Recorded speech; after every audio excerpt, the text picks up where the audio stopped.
Hey everyone, how's it going? Nick here, and as you may know, CES 2016 is finally here, and that makes me really want to discuss electric vehicles and the future of sustainable transport. It's no question that Faraday Future has stormed the world with excitement, shock, and disappointment in the last few days. They've promised a tell-all, be-all vehicle and have been shrouded in mystery for at least the last 18 months. With their incredible Chinese financing, a billion-dollar factory, and the promise of some really cool tech behind the wheel, everything seemed to point in the right direction. Well, the concept car is finally here, and needless to say, it was a lot to take in, and sometimes disappointingly so. Does this mean that this is the company that's going to cripple giants like Tesla, or are we looking at a hugely impractical and far-fetched appropriation of resources? Let's find out.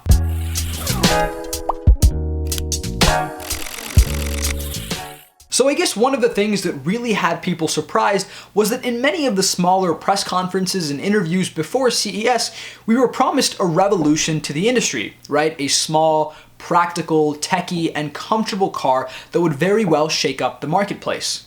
The car did one and possibly two of those things right, but the entire press conference and whole CES delivery was so sparse about how the company actually plans to compete with giant automakers, let alone disrupt the entire automotive industry. Okay, now here is my big disclaimer. It's clear that it was a concept car and simply a way for Faraday to showcase their talents and abilities in the most extreme way they know how. That being said, I think a lot of the technology we saw was very cool.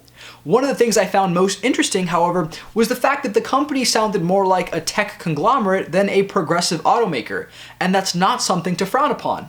Instead of being some stale conformist that's already populated the industry, Faraday really pushed the envelope of innovation, and let's see how exactly they're going to shake up the industry as they claim to do so. Their concept car, the FF01, features technology like water and oxygen fed to the driver through a helmet, VR mapping, zero-gravity seating, and embedded tech all throughout the machine. The coolest thing about the car was by far its variable platform architecture. The VPA, simply put, has the ability to scale to various sizes and drivetrains, meaning that it can be front, rear, or all-wheel drive and be in various different body configurations at the same time. The batteries sit in horizontal rows, and the scalable part comes from the ease of adding or removing rows for different models. For the consumer, this means that you'll see different car models delivered a lot sooner than expected.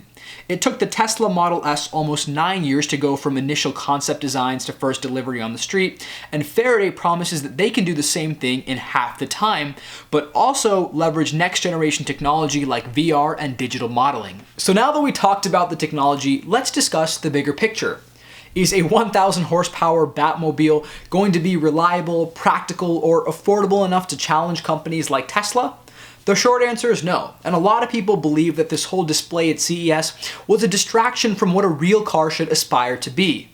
That being said, I think we're going a little too far at that extent.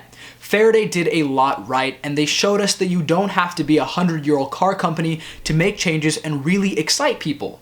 You also shouldn't worry too much because they plan to release a brand new vehicle very different from what you saw just earlier, and it happens to be real, practical, and a genuine challenge to companies like Tesla and other EV manufacturers. Or at least I hope so. And as always, thanks for watching, and I'll see you guys next time.